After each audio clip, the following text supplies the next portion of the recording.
Welcome back to the podcast. I'm here for this one with Alex and Pete. There's no Tom here today. But this is St. James's Pod.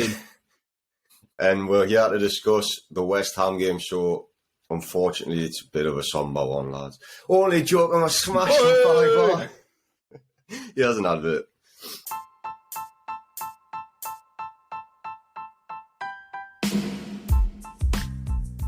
This episode is brought to you by Sword Tiling, lead tiling specialists in the Northeast, covering all aspects including commercial and domestic. They've got you covered.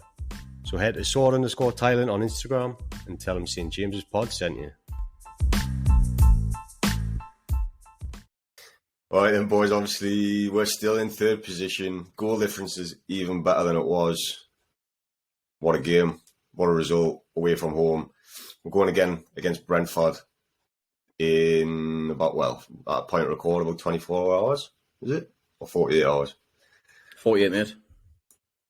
So the lads are staying down in London, but we'll talk about West Ham first. So, team lineup, what did you make of it? Obviously, Joelinton came in for Willock and he started Wilson, which was probably the biggest surprise. Yeah, I thought Willock was, a bit, it was touch and go really, because he obviously came out with a slight injury. But then he came out after the game and was like, I feel fine. He's obviously going to say that. But he's like, I feel fine, feel good, blah, blah. So I think it was just a case of giving him the benefit of the doubt, keeping him safe. When you've got Joelinton to come in, there's no real reason to risk a player. And when you've got another game in a few days as well. So. I was slightly surprised at Wilson, personally. But, I mean, he obviously played well in the previous game, so I was more surprised at Wilson, but no qualms about it. He came on and scored, didn't he? But his form against West Ham historically is like wicked as well, isn't it? Well, this is it. Yeah, exactly. I don't know how much Eddie looks at stuff like that, but I think I've got a feeling he probably trained really well through the week as well.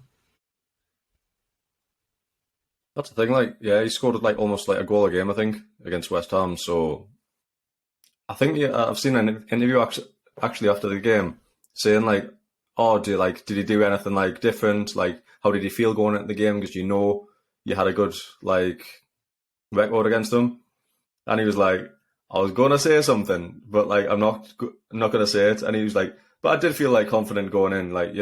You sometimes get this feeling on the day that something. You're going to have a good performance or you might score. And he said, he had that, feeling before the game. It's almost like he knew.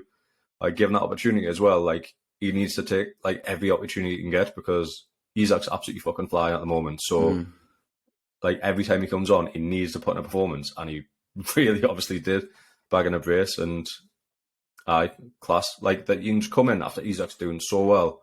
And the performance levels just haven't dropped at all. Can you remember when we were panicking about a striker? We need a striker. We haven't got a striker. What we're going to do? We haven't got goals. And then we've got Isak absolutely smashing it. Don't get us wrong. He's a £70 million player who's probably slightly.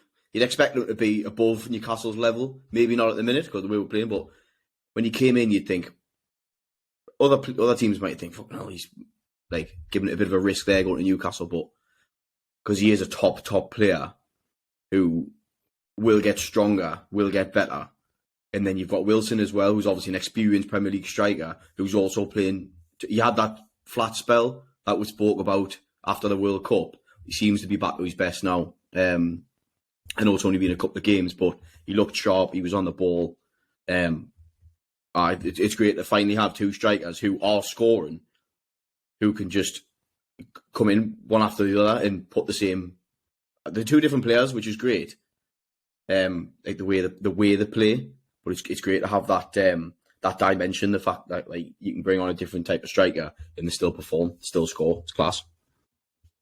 Yeah, and they're both fit eventually as well. It's got to be the first time this season that they're both fully fit. Yeah, I think Wilson actually alluded to that in his interview as well. He said, we've had the international break, I've had 2 weeks to build my fitness, and he said I feel good, I feel rested, ready to go. And obviously he's the same, even though he does seem to have come at a good time for Callum. Aye, perfect. And now we've got a real selection headache on our hands for the game on Saturday. And I think Eddie Howe got asked about it, and he said, like, obviously, I'm not going to tell you who I'm going to pick. I don't know. I'm not going to waste time, like, even burning energy, like, thinking about who I'm going to pick now. He's just like, it's a good problem to have. And he says, like, he also said, which was interesting, like, I wouldn't rule out having them on the pitch at the same time either. It's not either or, like, they can play together. So we've seen that before, though. Yeah. But usually that's due to sort of being, like, down in a game. Like, I remember we went to the top when we won sort of like 4-2-4. When I think it might be against, was it against Fulham or something, we were 1-0 down. Yeah, because Isak scored in, like, the last few minutes or whatever. And he brought the two of them on, So I can't see that happening in Brentford because it is, like, a system change and stuff, and we will go up 4-3-3. But it is a nice headache to have at the end of the day. What's good, though, is I don't want to jump ahead, but the fact that you've got, you had Joe Linton, Gordon and Isak coming on. Brentford, we used to be so predictable in the lineup because we didn't have a bench. Now we've got a bit of strength in that bench, even when Miggy comes back as well. So it's like the opposition team won't be able to predict what we're gonna do, how we're gonna play, which is great because Gordon offers something different, Joe Linton offers something different to Willock. And obviously the same positions that the players are coming off, but slightly different players. So you don't know how they're going to play. It's like what we said last week. Like, there's no drop off in quality, but they are like different styles. Like, you think once Miggy's fit, you got if Murphy starts, he's obviously totally different than Miggy in the way that one goes on the outside, one comes on the inside. So it's going to give that fullback a right headache. So we're in a very good position squad wise. Do you think it'll affect summer spending at all? The fact that now we're kind of showing once the squad's fully fit, we have a bit of depth. I think the only thing it might affect or might take the shine off is we've been crying out for a winger. Maxi seems back to his best. He seems to have changed his game as well in the fact that he's making better decisions. He's not being as greedy. We know he's got that moment of magic where he tries to take on players, but he went through stages of taking someone on, then doing it again. But now it seems like he'll take someone on, then he'll make the right choice. We've seen it the past couple of games. He looks like he's thriving again. That he's happy. He's enjoying his football. He's not getting frustrated. He doesn't seem to be whinging much. When he's getting fouled, he doesn't seem to be like throwing his arms up, and that doesn't seem to be happening much. Maybe that's a bit of confidence, but he's changed something in his game. But obviously, you mentioned the transfer window there. We still need a central midfielder, because obviously you've got Willock, you've only got the sort of three really, haven't you? Willock, Bruno, Joe Linton and Longstaff. If one of them gets injured, you're left a bit short. So I do think that'll be the main focal target. But there was talk about a winger that might get sort of put on the back burner. I think maybe, like, we won't panic if we don't get one we want. I'd not be top of the list. What about as well? Obviously, West Ham starting lineup. You've got Paqueta starting, so we eventually got that Bruno Paqueta 1v1 best mates. But Joe Linton started as well, so there was a bit of like, who's Bruno gonna side with?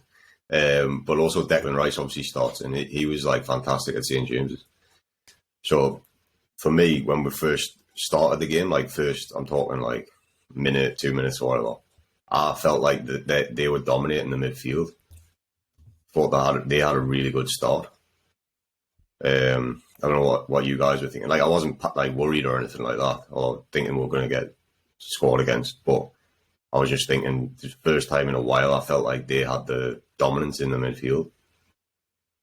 To be fair, well, obviously the first minute, Bourne goes down the wing. Like, Burn can't keep up, and they nearly score off the kick-off, basically. I think it was Bruno that came off and hit the post. Yeah. Like, you could see Burn tracking back, and he just wasn't quick enough. It was like a foot race, and he just couldn't keep up. So yeah, I felt the same. I felt like it was a bit hectic in the first. To be fair, probably a lot of the first half, it was quite end to end. Like, I feel like they could have scored at any moment. And you mentioned Rice specifically, and I thought despite losing 5-1, I still think he had a fantastic game. Like, he was everywhere on the pitch, driving forward. Like, the amount of times he'd collect the ball, like, deep, and he'd just drive. I remember he drove, like, in between. It was like Joel Linton and someone else. And Joel Linton, like, went to tackle, and he thought, well, I need to leave him. I'll get a yellow card if I... Was that when he gave it a little layoff to Antonio? Aye, that's the one. Yeah, and Botman got the leg in. He just bombed straight through the middle. So I seen something on them. I think it was the Newcastle fan. It was actually today earlier. I seen it. They were saying like, "Oh, I think we've settled the Longstaff and Rice debate, and Bruno and Rice as well." And I was thinking, you can't say that. Declan Rice was, you could say, almost surrounded by players who were playing shit. But yeah, Declan Rice stood out. He is a brilliant player. He's better than Longstaff. I don't think he's better than Bruno. He's better than Longstaff. But it doesn't help that. Well, it helps Longstaff that he's surrounded by players who are playing very well. Declan Rice was surrounded by players who are playing shit. So it's a lot harder. And he still stood out.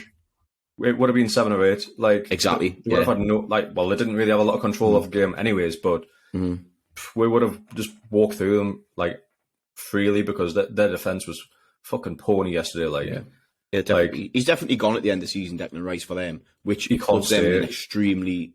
You can't say it? No, you can't stay, sorry. Oh, sorry. I thought you said you can't say it. No. He's definitely gone. But it's obviously the price... It's got to go, mate. It's obviously the price tag that they're going to put on him. I think they're going to put a price tag on him that's very... I don't want to let on his contract, but that's going to be very unrealistic. And I think the only people that will come in for him will probably be Chelsea. And they'll piss money up the wall for him. It's going to be 100 mil. Like, unless they get relegated, and then they'll have to drop the amount. But it's going to be 100 mil. He's English. He's young. He's looking... Yeah. He's still looking fantastic, whether that's for England or for West Ham. It's hard though. This is what's hard. He looks a brilliant player, and we've just said it there. He's surrounded by shit. So if you put him in, he is though. Paqueta, no, but Paqueta's not. Now we've seen Paqueta, right? He's not in Bruno's caliber for me. Nowhere near. No, nowhere near. And I'm shaking my camera there. We're all crying out for. We were all crying out for Paqueta. Get Paqueta in, blah blah blah. Like, I don't know why. No one had watched him. Played Football Manager though, and he was good on there. Well, this is it, mate. This is it. But if you put Declan Rice in it, you could sort of say it might turn a bit Jack Grealish-esque. Do you know what I mean? He's playing with a very moderate team. Fantastic form. Well, yes, that's right. He is in fantastic form now. It's took him a full season. Being coached by a brilliant manager in Pep, who's given that change. Last season, we were saying what a waste of money Grealish was. Well, I still think 100 million is very, very steep. But right now, he's not. I don't think he's a £100 million player at all, Grealish. But Declan Rice, he's looking like a £100 million player because he's the standout player on that side, and that side is battling relegation. That side has just been tanked 5-1 off a Newcastle team who it's nothing special. The Newcastle team, we've got some good players. No, you know what I'm saying? We've got some good players, but we've still got the likes of like Fabian Schär, who's been in the team for ages. We've got Sean Longstaff in midfield, or Wilson up front, Dan Burn at left back. It's not a team full of worldies, and we've just played them off the park. So there could be a bit of. I can't say Murphy, who's already an absolute baller. Well, when he's not to defend him. So it's, I think £100 million mark for Rice is too much money. I know I get that today's market, everything like that. It's too much money for me, but someone will pay it, like you say, though, because he's English, he's young. But I think as soon as he goes to someone like say Chelsea, I can't see him in Liverpool like that. Obviously, Man City, you've got Rodri. I can't see him going there. And Calvin Phillips as well. Who? I was actually going to mention Calvin Phillips when you were saying, like, comparing it to a bit of a Grealish transfer. That's probably a better comparison, mate, I think. I don't think you'd end up going somewhere and not playing, but no. Yeah, like obviously at Leeds, Phillips looked like absolute. But what I'm saying is, does he just blend in? Yeah, for 100 million, you expect that player to come in, change your team, and be like, "Fucking hell, what a player!" But does he just blend in? I don't really see him going to Chelsea because unless they get like a world class manager in, like that club's just. Like it wouldn't be a sensible move for him. Yeah, but they spend money for fun, mate. They spend money for fun. I'm saying he'll probably not want to go there. Like West Ham will be happy. Best mate plays for them, Mason Mount. Well, he might not play from coming into the season. Though, so. Declan Rice was at Chelsea in the academy, but he got let go. No, but what I mean is like they're about to bring Frank Lampard in on a temporary or whatever. It's like he really needs to go somewhere with a very good coach. You know, like Eddie Howe or something. Wink. Club with loads of money. Like, I don't know, Newcastle. Loads of money and a cracking coach. And in the Champions League. Wow. To be fair though, like I'm joking, but we actually do tick a lot of boxes if and when we get European football. Like, it's just a price tag, isn't it? But I was talking to someone last night about the fact that obviously we're going to get sponsorships come the end of the season. Do you think we're like holding off to see what position we're going to get? Because if we get Champions League football, we can argue comparably with other Champions League clubs what sponsorship they get. So we can actually sponsor, like, because obviously we can't sponsor ourselves, but whoever sponsors us can say, like, I'll give you this much money, and if we're in Europa League, it'll be slightly less. And then if obviously no European football, you can't like just spunk a load of money and be like, oh, it's comparable. So do you think they're waiting, and then obviously when we see what position we're in, we'll get these massive sponsors, and then we could spend 100 million? I don't think we're specifically waiting. I think we've got the deals that we've got, and they've all got contracts, and they're all going to run to the end before we get new deals.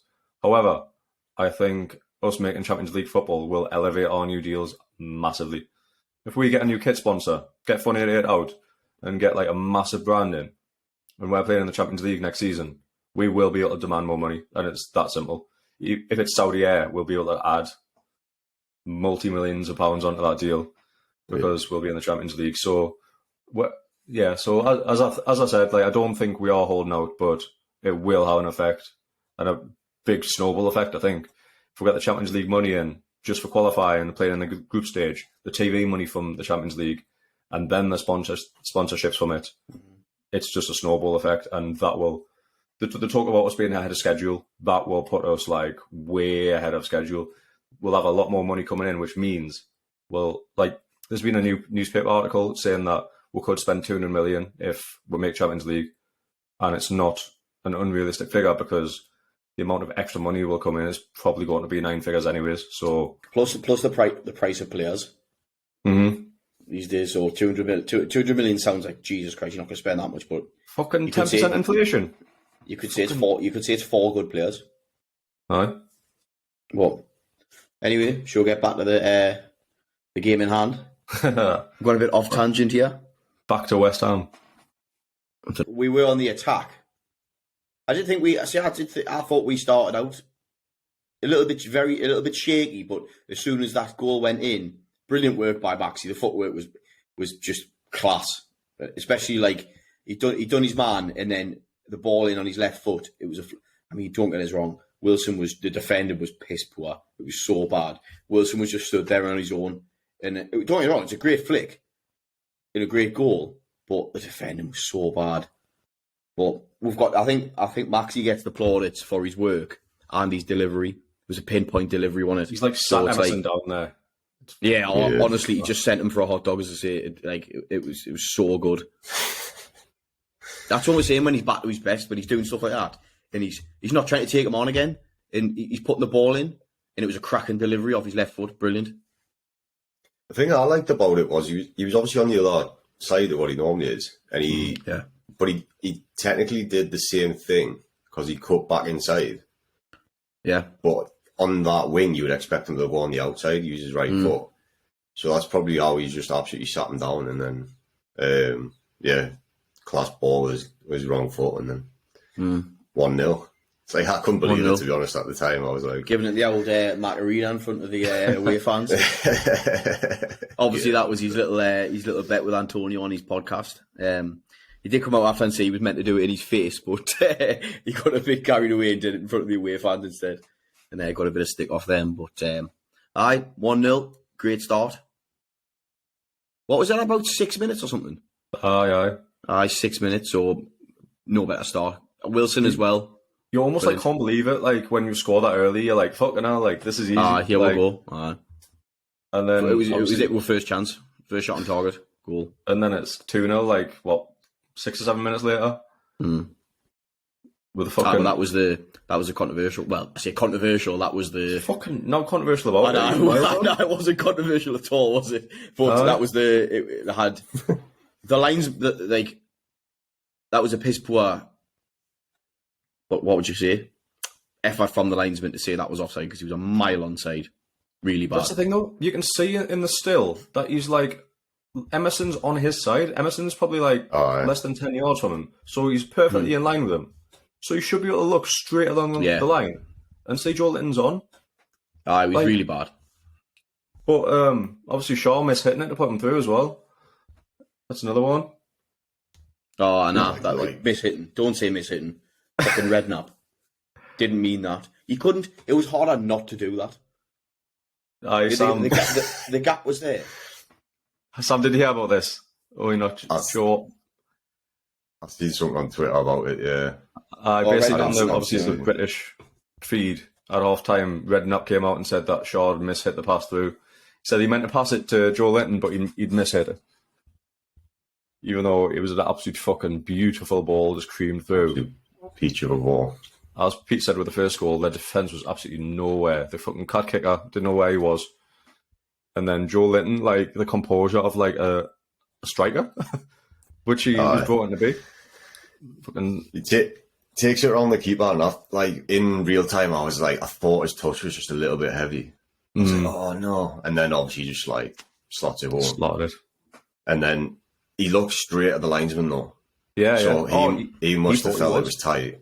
Yeah. But he was quite away. Obviously, he was like half the pitch width away from Emerson, so he probably thought. He was when you see it with the naked eye, it looked offside. But also, when the centre halves like stop and they're nowhere near, like they must have been 15 yards away when he actually put it away. Like they don't even turn on to move; they just let him go, thinking like he's off. Pretty much. It was almost. I was almost thinking of remember when Shelby scored that goal. I can't remember who was it. Was it Sheffield United? It was Sheffield United. It was and he ran the ball through, and everyone just stopped. He was in his own box at that time, wasn't it? I think it was just after the halfway line, and he just ran through and fair play to Shelby. Obviously kept on scored, but it was the same sort of situation. Two defenders just stood there and let him through. But don't get us wrong. I know Joe Linton's left-footed, but I think he mishit it a little bit. Like, well, it doesn't matter. It still went in. Is that a Redknapp? Yeah, so it doesn't fucking matter, does it? You know what I mean? He took it well, took around the keeper well. No, I think that's a Pete best hit. I think he just sort of looked like he was falling a little bit when he hit it. Oh yeah, by that point, he needed just to start on, didn't he? But big boy like him, tiptoeing on the keeper, he's going to be off balance. Well, this is it, mate. This is it. Big unit. But with the offside, with the offside, when they showed the replays for VAR, I was pretty confident as soon as I saw Emerson because of the lines of the, like where they cut the grass. Based on that, you could kind of see that he had like about a foot. And then they're obviously saying like on the commentators like, oh, it's going to be a close one when they draw the lines. We'll be able to tell because the angle they give you is not obviously straight down the line, is it? And then they draw the lines and he's absolute miles onside. He's fucking miles. He's like 2 foot onside. But what do you make of stuff like that? Because obviously the celebration's not quite the same, is it? It was a bad decision. It shouldn't have gone to that VAR. It was a bad decision from the linesman. If the linesman can put the flags up when a player is literally a foot offside, that was a bad performance from the linesman to flag that when he's clearly a mile onside. It shouldn't have gone to that. That's kind of why VAR was brought in, though, wasn't it? Yeah, but the linesman, that's his job. He's meant to be top of. He's been in the Premier League, the top person in your field, and to flag that as offside is a bit, however, man, he's fucking miles on. But anyway, VAR did his job, so goal, let's go. And that made it the two players who came in, who got basically, they're not subs, but the two players that came in, they bagged, so brilliant start. Eddie It was Masterclass within once 15 again. minutes, wasn't it? Mm-hmm. Yeah, class. And then what happened in the game after that? Because obviously they got the next goal, didn't they? But when did they score? It was right before half time. I feel like Yeah, the it game was was about a 40 bit like minutes or end so, to wasn't end. Like I think both teams had chances at both ends. Mm-hmm. But then it was from the corner. Then obviously, I think I've watched it back, and I think he was Botman's man. Yeah. But It was Botman's man. huddled around sort of the pen spot a bit further out, and then he made the run late, and Botman just doesn't react, and it's a free header. Fucking daft cunt scores. Pope is at fault. Pope is at fault a bit, though. Ain't he? Well, yeah, it's like on top of him, like Antonio gets in his way as well. It's clever. Someone should really be taking Antonio off the keeper because he's standing right in front of him, and it hinders him getting to the ball. So if Antonio wasn't there, he would have got hands on it. But it's clever. It's clever play. He stands on the keeper, and it's sort of like looped over his head. But it is a good header from Zuma, to be fair. Like, but defending non-existent, and Pope, he hasn't covered himself in glory. Let's just say that. After that, he had a poor game, didn't he? Who, Pope? Yeah. I don't think he had a poor game. I don't think he had much to do necessarily. I don't think he had a poor game. I just don't think he had a game where you'd notice some great stuff that he did, if you know what I mean. Like, he didn't really have many great saves that you had to make and dive for and whatever. I think they had a free kick that Jared Bourne took. I think it was in the first half. He had to get down low and make a decent save. But even that wasn't that. You'd expect him to save it. So I think that, personally, I don't think you would say he had a poor game. I think it was just, he had that one little error. But apart from that, there wasn't loads to do, I don't think. Yeah, they only had the 2 shots on target, so it'll be in those two, the goal and the save from a set piece. So what does that mean? That they didn't even have a shot on target from open play. Mm-hmm. So credit to the defence there, to be fair. Yeah. They had a few shots on the edge of the box, but none of them. They got the winning seals after their goal. We were definitely on the back foot after they scored. We were under pressure. We needed half time. Yeah, we were crying out for half time. Like, was what time did Pope go down injured? Because that's when Eddie started like laying into the players. It was on like half an hour. Yeah, I've never seen him that animated like that with the players. Go on. That was the funny thing, though, wasn't it? Because we were 2-0 up, but like we were playing a bit below my usual standards. Mm-hmm. Kind of gifted the second goal, so I mean, the defending was bad for the first goal, but how many goals have we conceded from corners? And they all seem to be at the back post, which is a shame for the height of our defence. I know. It shouldn't be happening, especially not this regularly. And also, Pope is one of the best keepers in the league at claiming balls. So it doesn't make a lot of sense. But it's obviously, we'll get targeted in that area and teams watch. So, fair play. Mm-hmm. All right, so if we move on to second half, then what do you think Eddie said at half time? Because I imagine it was probably one of the most animated half-time team talks that I've had for a while. I think it'll have just been more just composure, just do the simple stuff. Because we were passing it around and we're bossing the midfield. Like, obviously, they had that spell after they scored that where they got the wind in the sails, they were onward, and we couldn't kill the game a bit, we couldn't settle it down. So I think it just said, just calm down, basically. We're 2-1 up. Just calm down. We are the better team. Just do the simple stuff like we do every game. There's nothing. We don't need to panic. It'll come. I think I don't know what he's like bollocking them in the change rooms. I don't know if he does that. I don't think he calls people out individually. I don't think he's like that at all. But I think it'll just been like, settle it down, go back to the basics, composure, keep the little 2-touch passes. And just go. Just calm down. I think that's all it'll be, myself personally. I did notice actually just before half time, probably like the last minute or two, we just kept possession of the ball. Like, we started actually playing it around, playing it like across the back line and everything. Looked more like we're normal selves. And then obviously went straight into the half-time team talk. And as well, one thing I noticed that we talked about, well, I was mentioning in the pod 2 or 3 episodes ago about wondering what the relationship's like between Graham Jones and Eddie and Jason. And I noticed, I think it was during the first half, Eddie like waves over at someone on the bench. I'm thinking, I wonder like who he's calling over. It's like the first half, so it's weird if he's making a sub. And then it came back around the camera to our touchline, and he'd called Graham Jones over, and he had like his arm around him discussing stuff. So I imagine he actually does kind of obviously discuss things in game with him and want his advice and values stuff his like opinion that. And yeah. So that answered that question. Second half, though, obviously, David Moyes' team talk.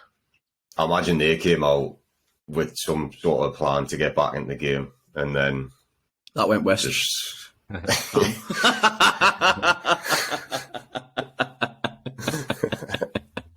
didn't even mean that.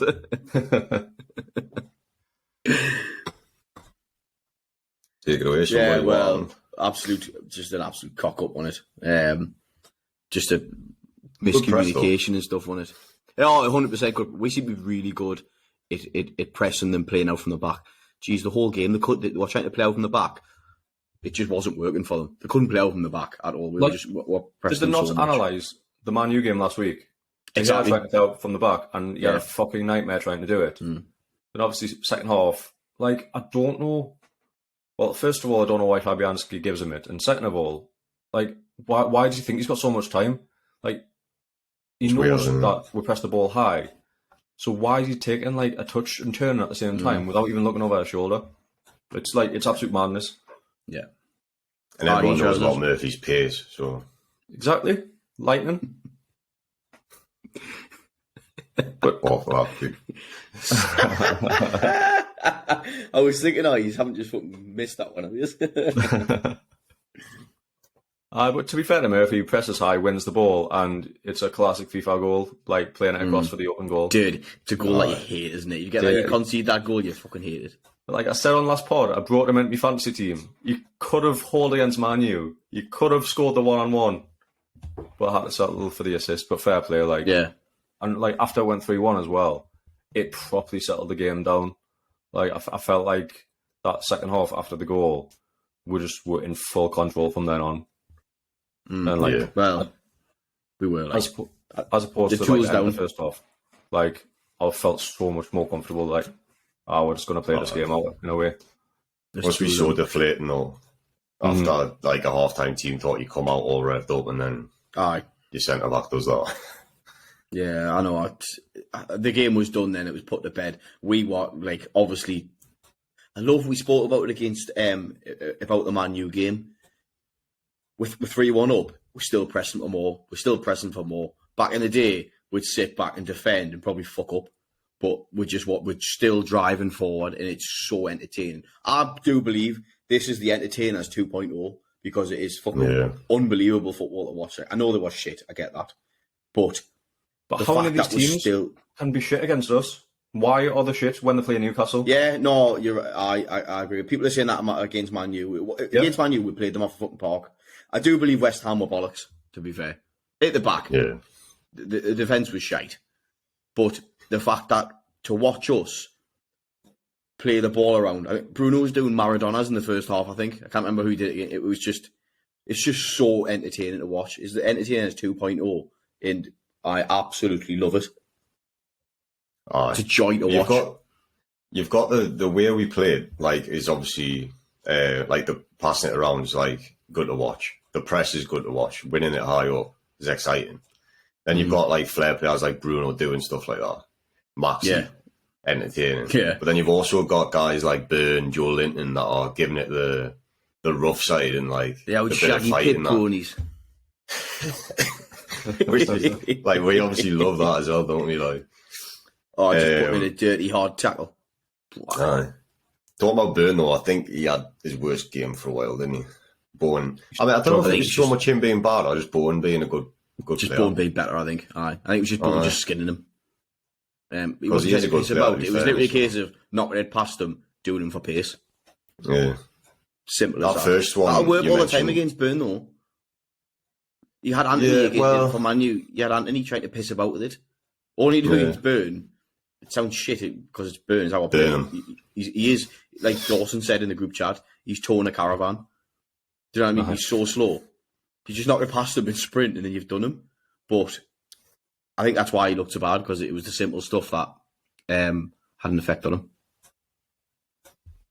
Yeah, if he's got like space behind him, really, there's not a lot he's going to be able to do, is there? If you're against the pacey winger. But I mean, at the end of the day, like we just said, they only had 2 shots on target, so it didn't really affect with that much, even though he was getting beat. Mm-hmm. Sure. Which one was the next goal? Well, you had that chance for Murphy, didn't you?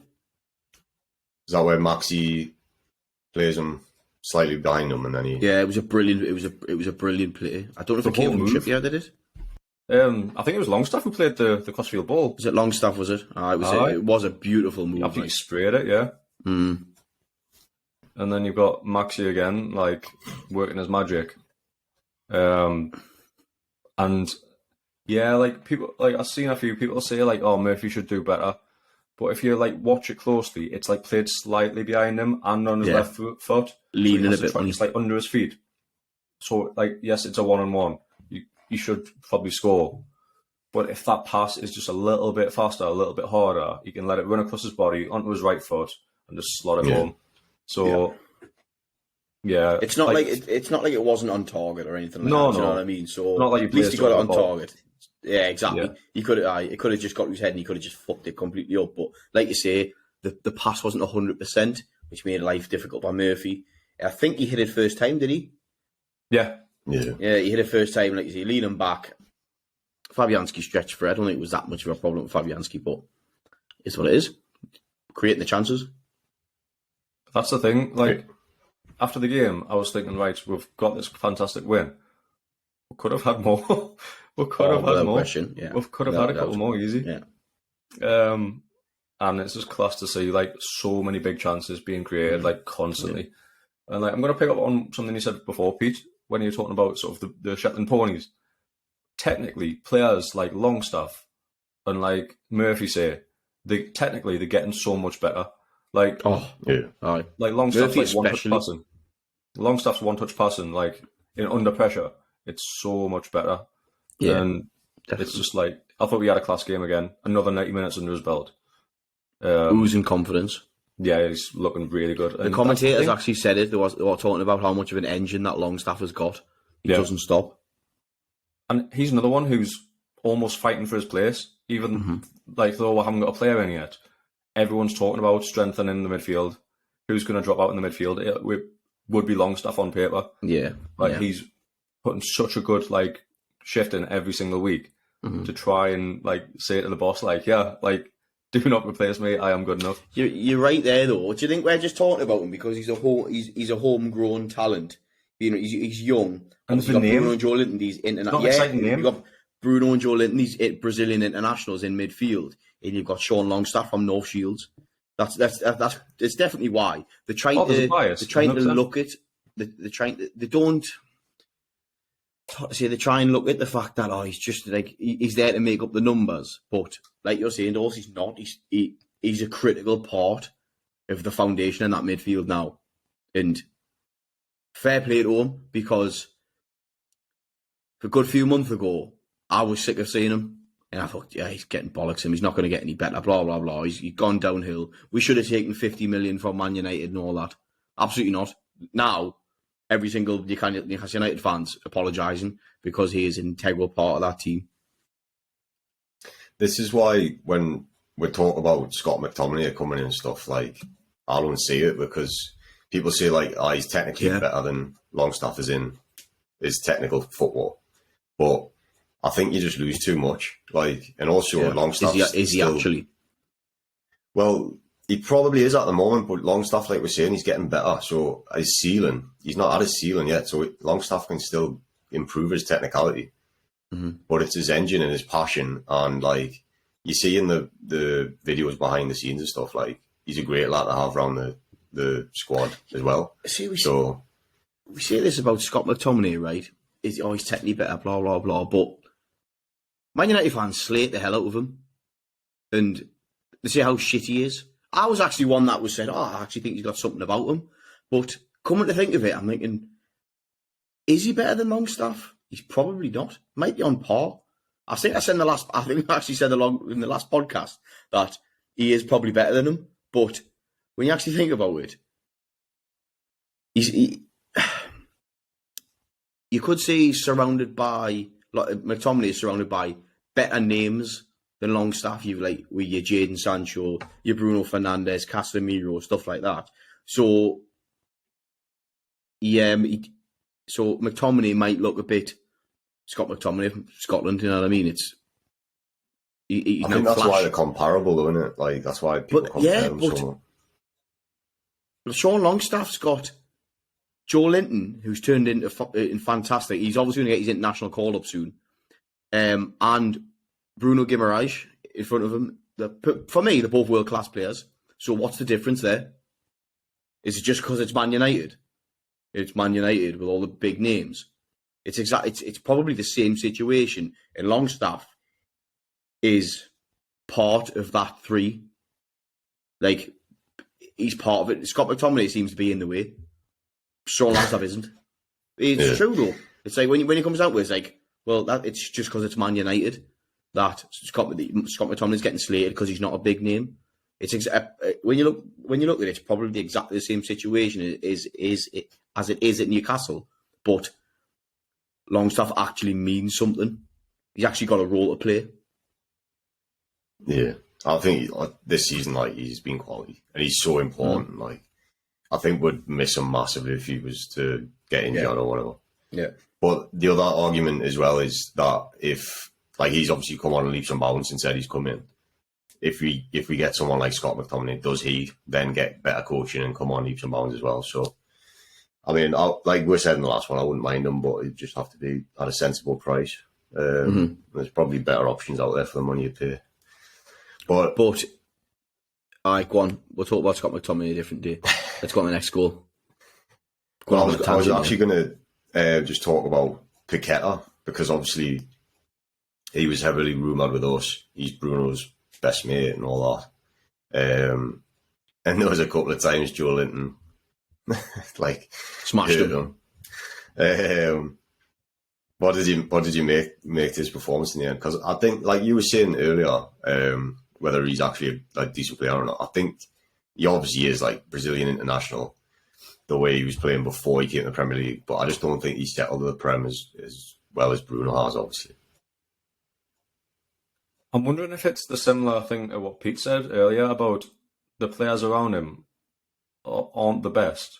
Like, on paper, they are. Don't get us wrong. Like, West Ham's squad, on paper, should probably be in the top half. But the way they're performing, they're playing shite. So, like, he's not really getting the chance to sort of, I don't know, show what he's got. And I know, I'm not going to compare him to Bruno, because Bruno stands out like a sore thumb, like he's someone else. And Paqueta's obviously not on his level. You can tell there's a player in there, but he's just, you never see him really influencing the game like you think he should be. Like, he's not contributing on the scoreboard. He's not providing assists. He's a solid player. He's a decent player, but compared to the same price that we got Bruno in, he's just not on his level. So yeah, it's not working. I think they might. It's not. I don't know how. They need a different style of play. They need a different manager. So, is it Moyes?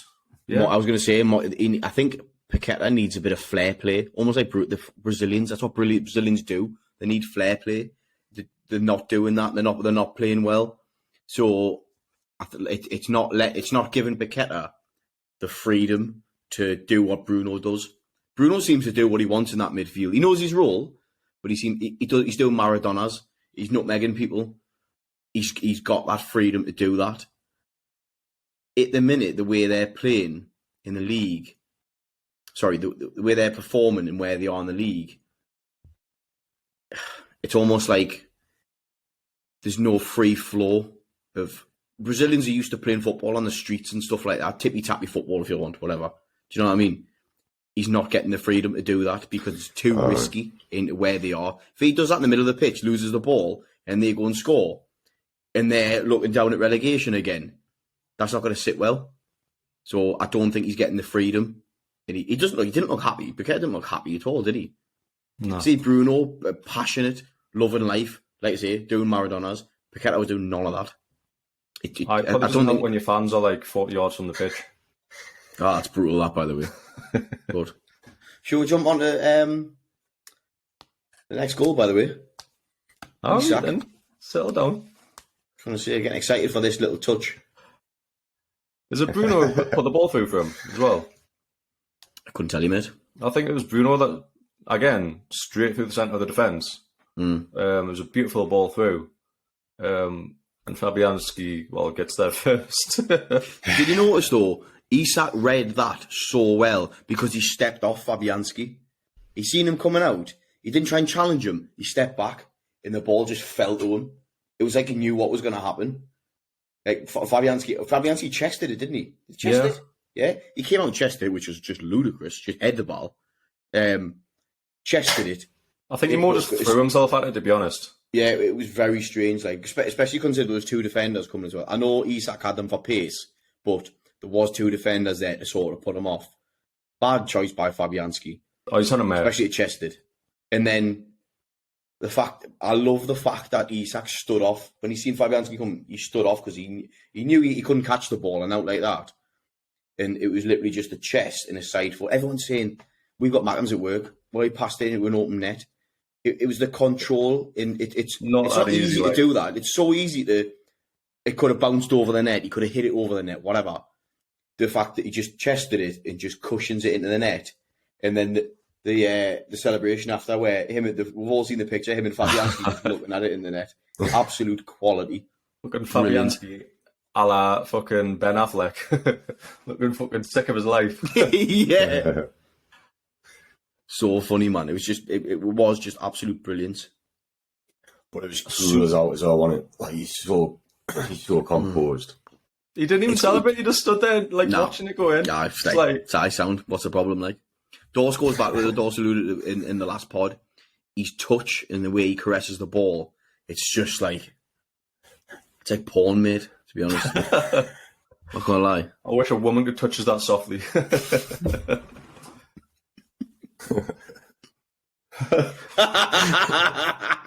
The door's open.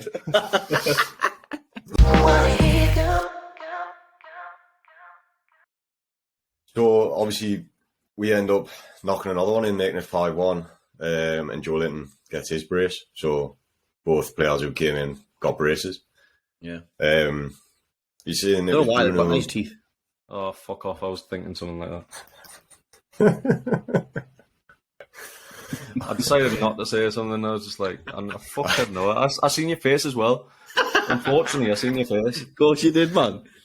I was tempted to say something about the shorts falling down, but I didn't know if you'd get it. So what? Braces on your pants. Move on. Whoosh! I've got a woo. Straight away. By the way, there's been loads of visuals in this episode. So if you're listening, you might want to check out on YouTube or Spotify for the video, because Pete's been describing the goals with his body movements and stuff. So, yeah,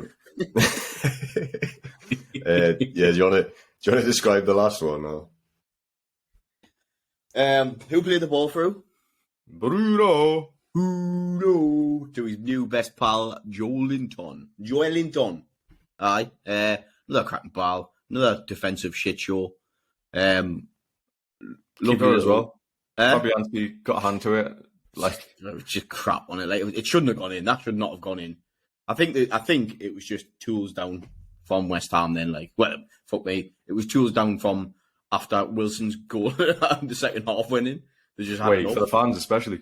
Oh, the fans had gone by that. Like, there was just white seats everywhere.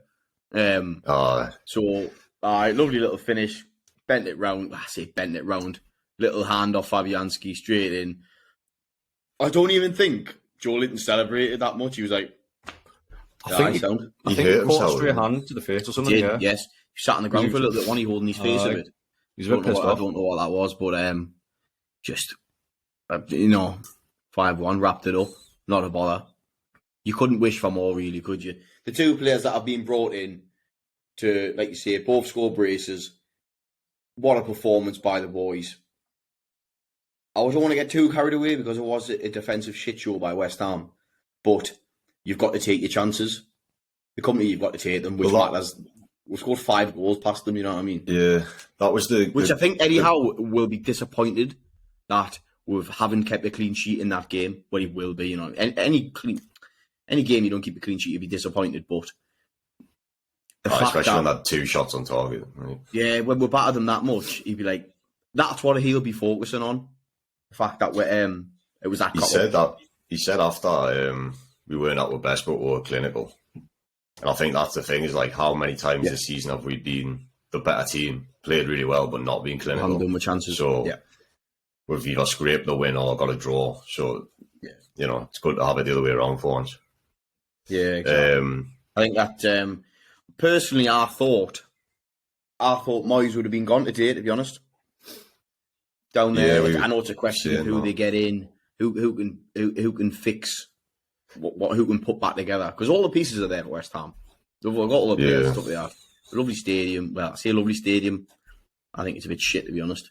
It's a new stadium. Yeah, a new stadium. That's what we'll say, mate. New stadium. The fans had left, so they've had enough. The fans are calling for Moyes out.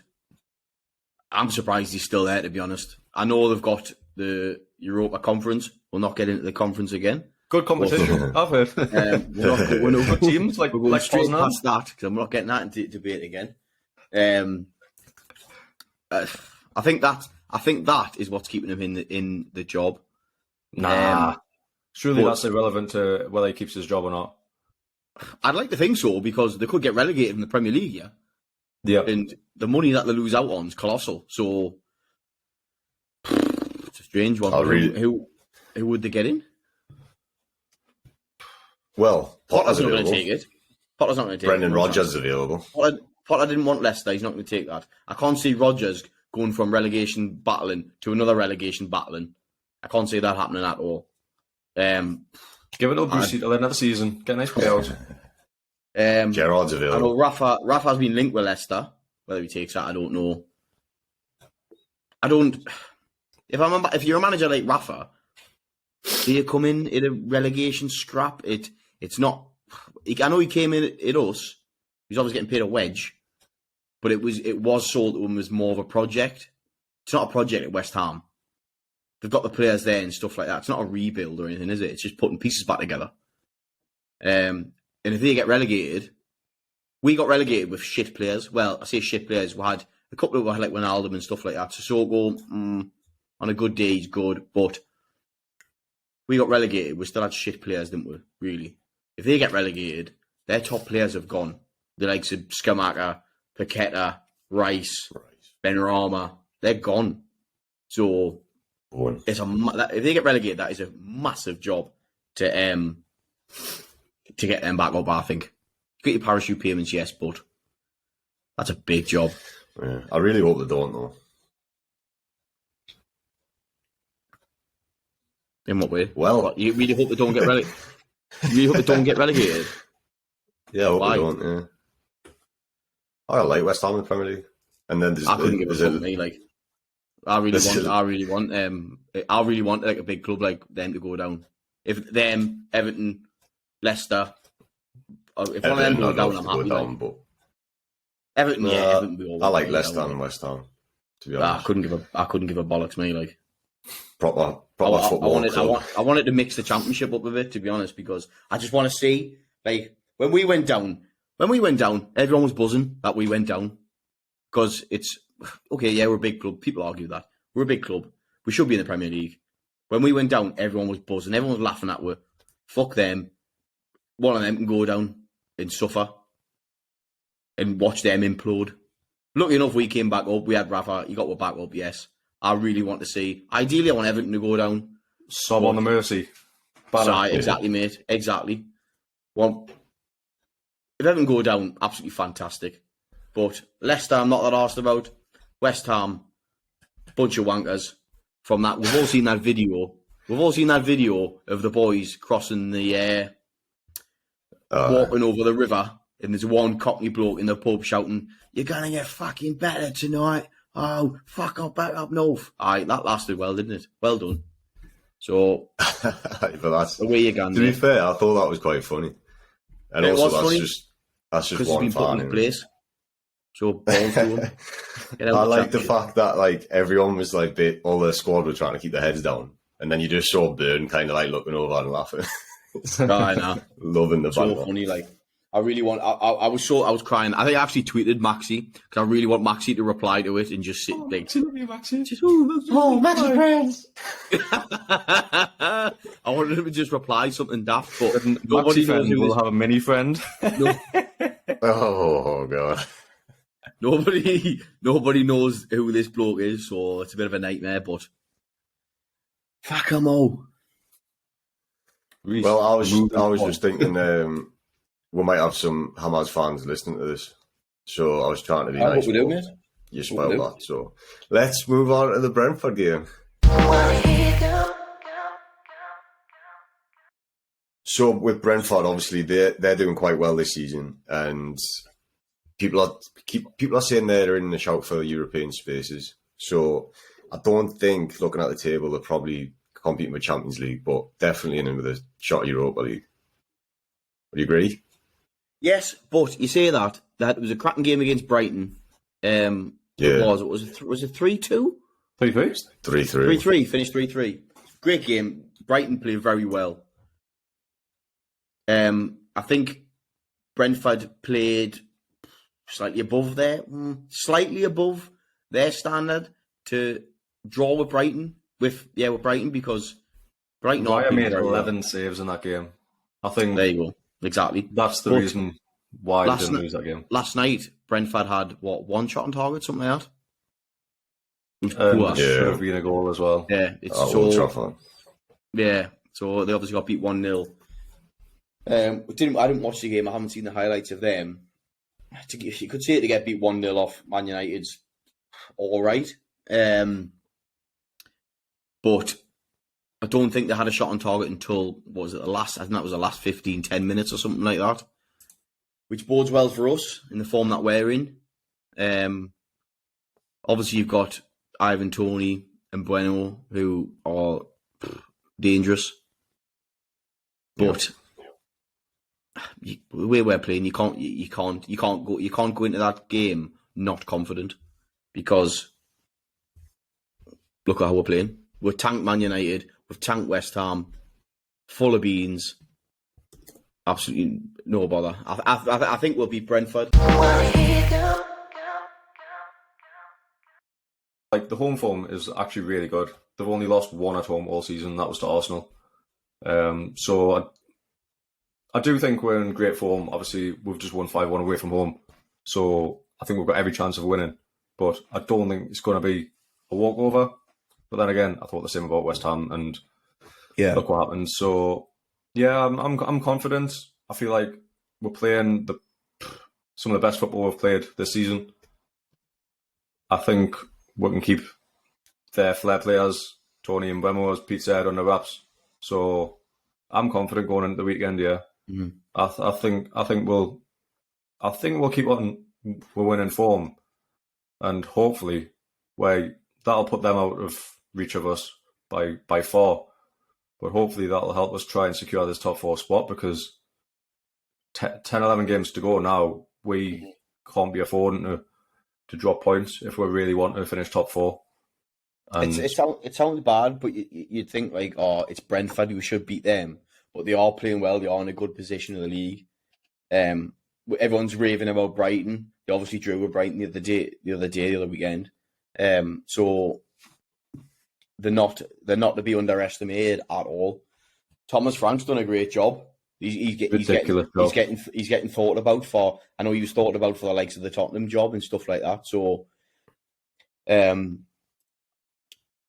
not to be sniffed at. Like we do have to take it seriously.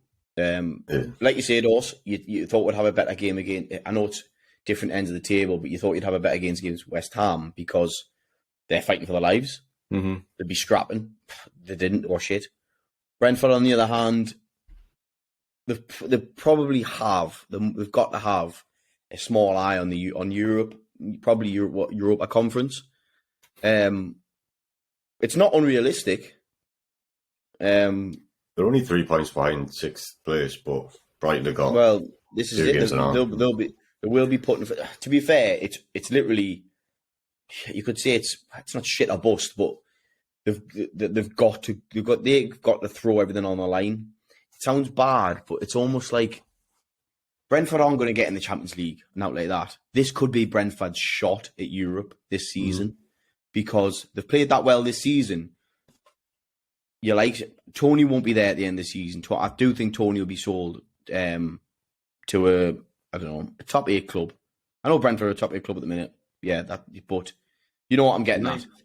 Bigger okay, club. 9. But yeah, a bigger club is such. And Bueno, the same as that. Thomas Frank will be poached by a bigger club than Brentford, who could potentially compete in Europe more regularly. So this could be their sort of make or break season. If they get into Europe, that'll be ridiculous for Brentford. So they will be just going for it. Yeah, exactly. I do think they'll be playing with no fear though. Like there's not. Oh, that's what I mean. They've got. There's no pressure. They've got nothing to lose.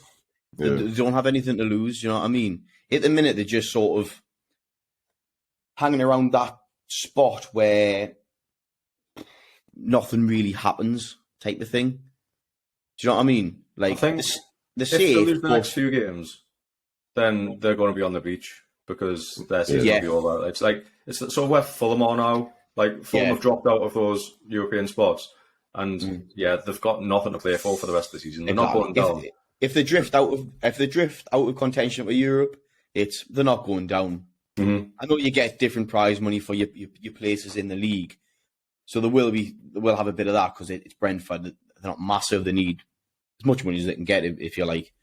But I think you're right. They'll be throwing everything at this. Plus, they'll want to stop our run. We're on a great run at the minute. They'll want to put a span in the works. They'll want to stop it. Is it like you said in the last pod? It was against little old Newcastle against like, do you know what I mean? It'll be little old Brentford spoiling, like putting a spanner in the works for us. So that's what they'll be going. They'll be wanting to cause it. Could say an upset. It shouldn't be called an upset because of where they are in the league, but take a scalp sort of thing. Take a scalp. Yeah, exactly. They'll want to turn us over, especially at home, and especially how we're turn them over at our place as well. True. And the home you're saying the home record's great, but they've got a few players out, don't they? Yeah, they've got a few who they've got Lewis Potter out for the season, and then they've got Onyeka, Christopher Ajer, and Vitaly Janelt, who are all sort of day-to-day injuries. So I don't think any of them would start anyways. So it's not really going to affect the starting lineup. I don't think. I'd expect them to still go 5 at the back against and have like Mbeumo and Tony as the 2 forwards, 3 midfield. So I don't expect them to pull up any surprises, really. I can't see them setting up any differently. So I guess it's just up to us to play our game, and we should be more than enough for them, to be honest. What do you think he's going to do with our starting lineup? Because he's got some decisions to make now, and then there's also the question, like, did he bring in somebody like Callum Wilson to rest Isaac so he's fresh for this game? Or did he just think he had more chance of scoring against West Ham? I think it'll be the same lineup as West Ham because he's given Willock a rest, but because we played so well without Willock and without Isak, they can give him a little bit more of a rest because the standard didn't drop. So it's not like, shit, we need Isak back, we need Willock back for this game, because I don't think we do. Luckily, because the players that came in stepped up, they've both scored a brace. He's not going to drop them. But how good's Isak's form been lately? Like, 100%, yes, 100%. I get it's that. not like he's been dropped. I think he was just simply rested. Yeah, if he was to not start on Saturday, then he's getting dropped. But what I'm saying is, so remember, it was only a couple of games, 2-3 games ago, where Eddie Howe was saying Isak's not ready to play in 90 minutes. Mm-hmm. He's done that before yesterday. Like, he was putting a shift in. So because we played very well, we didn't play any different without him. Wilson came in, stepped up. Joe Linton came in, stepped up. Eddie might think, well, right, okay, they're not. I don't know how to say it. They're not vital to start. They can still the game won't change whether they start or they come on. I think the fact that he afterwards said we weren't at our best means that you probably look at it differently. Because obviously as a fan, we're looking at it like 5-1, they both scored 2 goals. Like, how can he drop them? Yeah. In his eyes, he wasn't happy. Like, so I'd expect Isak to start. I'm not sure about Willock. But then I don't see any other changes. Like, it could be a way of keeping Wilson fresh. Well, yeah. Because he's not exactly a young lad. He's obviously slightly injury prone. I know he's been all right recently, but that could be a way of keeping him fresh. For example, start Isak for 2, then start Wilson for 1, start Isak for 2, start Wilson for 1. I don't know if that's how it work, but you could that could be an idea. It keeps Wilson fresh, keeps him fit, keeps him hungry. Yeah, that's the thing. The next game against Villa is a week Saturday, so if Isak doesn't start at the weekend, that's 2 weeks without him starting a game. Yeah, that's very true. So you think, is that a bit too much to leave him out just to sort of, and like you say, rest his legs a little bit? For Wilson to start a midweek game, obviously he came on at the weekend, then to start a midweek game, then to start the next game within a couple of days, that might be a little bit too much. So yeah, you're probably right. You could be right there. I know I said I think you'll keep it the same, but now you've elaborated on that, I think Isak will start. Changing my mind completely. I don't think Willock will. I think Willock will stay on the bench just because of that little twinge in his hamstring. But you made a good point there. The only other question is whether he trusts Maxi defensively enough, but he trusted him against West Ham, so I'd imagine he will. And he obviously had a good game, so he's creating the chances, isn't he? You could bring Willock in and Joe Linton to the left, give you a bit more defensive wise, but I think Eddie Howe's nailed it, that when Maxi does play, the guy who's playing on the left of the midfield is the person who covers. So they play with really high wing backs. So whoever's playing on that left of midfield will help cover Burn on that left if he's getting doubled at one, for example. So he's got it worked out perfectly, so he can accommodate Maxi starting. So I don't think that would specifically mean that Maxi might come out if we're playing like a team like Brentford with wing backs. So I'm the same. I think Isak will start, and anyone's guess about Joe Linton. Depends if he wants that extra bit of physicality in the midfield, really. Just tactically, who he would fancy. Gordon's pushing for a start. I thought he was excellent again when he came on, but again, Murphy had a great game, so dropping him. Murphy's played quite a few games in a row now, so he started quite a few games, so maybe he could have a rest. He has just came back from injury, though, hasn't he? Yeah. Gordon. So it's like he's not. We're not like shit. We need to get Gordon back fit because Murphy's playing so well. Murphy's fit as anything. He'll go all day, Murphy. So it's like we're not relying on Gordon being fit. So I think he'll still take his time personally. It would make sense, yeah. Did we get any decent memes out of Murphy this week? Apart from Manuel. Don't think we had another one from the Brentford game. It was pretty. He came off, I think it was about the hour mark. From the West Ham game. Yeah. It's a shame. It is a shame. But what he's doing now, though, he's absolutely jumped on calling Anthony Gordon Malfoy. So he's just commenting all over Gordon's Instagram, loads of Harry Potter shit. He put the other day, Gordon put a photo of himself, and he commented saying Expelliarmus on his Instagram post. It actually seems unreal banter. Jacob Murphy, like he's just so happy. He's just so happy and good crack all the time. Like, yeah, he was on Rio Ferdinand's podcast, wasn't he? He what? He was on Rio Ferdinand's podcast, I'm sure, last week.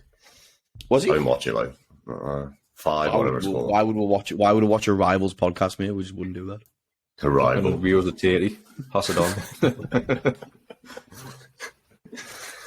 All right, that's prediction time then, I think. Right. Last week, we all predicted a win. Well, actually, no, I predicted a draw, so I'm talking shit. But nobody said 5-1, so no points there. This week, I'll go first, and I'm going to go... Fucking joking, like. 2-0. You're kidding me. 2-0 to the Toon. I'm going 5-1 Toon. Really? Oof. Why not? Well, I'm going 3-0. 3-0. 3-0 Toon. Confident boys. Why would we not be confident? It's a smash up, lads. This is true. I tell you what, if that comes off and you're one of the fans who've gone down there for both games, get out. Bosh. Had a great time. Adam Pearson. Right, well, anything else before we wrap this one up? Way from the famous West Ham fan, Thomas Skinner. A bosh! 5 points. 5-star. 3 points. Hopefully Tommy Pickles. Stella, you know it makes you feel better. Hopefully Tommy Pickles will be back for the next one. Tune in for that. We'll go over the Brentford game and we'll look ahead to the Villa game, I guess, as well. We might do 2 pods next week. We'll discuss that off air, as they say in the biz. But yeah, if you've enjoyed the episode, like, follow, leave some comments if you can as well. We'd like to get some comments off you guys. Follow us on social media. I know Dawson's been on there, following a load of you guys back. It's at stjames'pod everywhere, and enjoy the game. We'll see you in the next one. Business.